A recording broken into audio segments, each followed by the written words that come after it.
This is Max from the Manitoban. We are here at the Active Living Center covering the UMSU Accessibility Center Dodgeball Tournament. They've put on this Dodgeball Tournament in collaboration with some other U of M groups to showcase accessibility here on campus. Hopefully one of many events. There are some events that they've lined up in the future and some events that have already happened. We'll talk to some of the collaborators and some of the organizers to see what is in store for some more things coming down the line and what's going on today, and hopefully talk to some players and see how the tournament's going.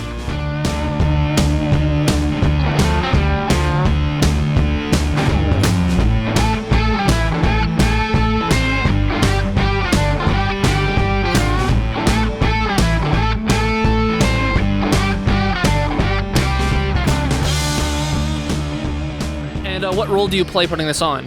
I am the organizer of this event, and I'm also the president of UMSU Cares. I got this position by getting elected as UMSU Accessibility Rep, and yeah, I'm just trying to have this community back on campus. I have been here for 3 years, and I saw that accessibility community is very dominant on campus, so what my mission is to bring that community back on campus, be like, hey, we are back on campus and we are going to have inclusive events for everyone, not just for disabled people, but for everyone. Yeah. For me, accessibility means inclusivity, not just disability. Yeah, you had that in your mission statement you sent us, that accessibility means inclusivity. Do you want to kind of expand a little bit on that? So, the thing is, during my election campaign as well, a lot of people came up to me, they were like, accessibility just means disability. And people have this notion that whenever you talk about accessibility, they have an image of a person who's in a wheelchair. Yeah. And the thing is, it just doesn't mean disabled person. Disabled person is a part of accessibility, but accessibility just means that you may have some special needs, and we are just trying to be inclusive for all those special needs. And so just recognizing some of the inclusivity that is needed around in certain groups. Yeah. So they were talking about with the Accessibility Center being a little dormant for the past little bit. What does the Accessibility Center kind of coming back with an event like this mean to people on campus, you think?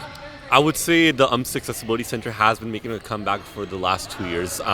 This is the second year that this dodgeball tournament is taking place. I recall last year there were hundreds of attendees as well. And overall the community is growing, and huge shout out to the community rep Gurminder this year for continuing on the legacy and the works of last year's rep Akam, and just continuing on putting these events. I recall their movie night event. That was their first community assembly where they showcased Superman. That was a good turnout as well. So having such events on campus builds a sense of belonging for the community at large, right? And it's much needed. And it's definitely a lot of work done by the community rep as well as their executive team, and also by the students that show up to these events and show their support. Obviously this is a very fun event that's going on. What does this kind of mean for accessibility groups around on campus?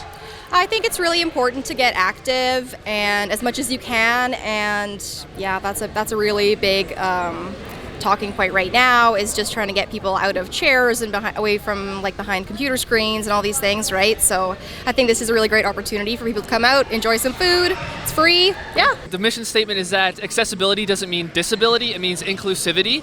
Does that have any weight for you? Yeah, I would say it does. I personally am affected with really bad eyesight. I'm colorblind and I just don't have good vision in general. So inclusivity for me means being able to participate in things, even if it doesn't mean I'm going to be the best at it. That's fine. Just to be able to be included, despite maybe not being at a disadvantage. So inclusivity, as you know, being the RAIA rep, racialized rep, being inclusive means including everyone and just making sure everyone feels welcome and just a part of it all. I know I grew up knowing and making sure people are always feeling welcome and they always have a spot at the table. And that's kind of a thing for RAIA, to make sure everyone has a spot at the table. So, yeah, that's really good to hear. So it seems like there's been a lot of different groups here, a lot of different collaborations. How has working with everyone been going? Has it been pretty smooth? It's been pretty smooth. I know it was kind of hectic just texting everyone, and then I think we only had one meeting. So for the amount of planning we've done, I'd say it's a pretty good turnout. And yeah, I think everyone's having a good time, and really I can feel all the spirits buzzing, and everyone's so happy to be here. So how does the tournament work? Is there a round system? Is there a bracket system? Where are you guys placing so far? So it's like a round robin thing.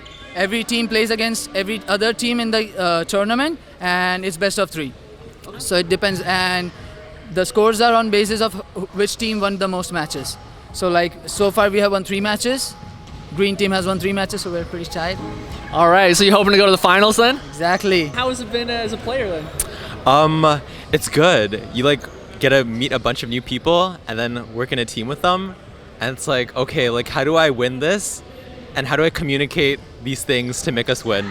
And unfortunately, we have not won, but that's okay because we're here for the vibes. Yeah, so my team is Purple One. They are doing absolutely great. We got like 2 matches and we won both of those 2 matches. So I would prefer that we're gonna go to the final for sure, and we're gonna be winning the championship.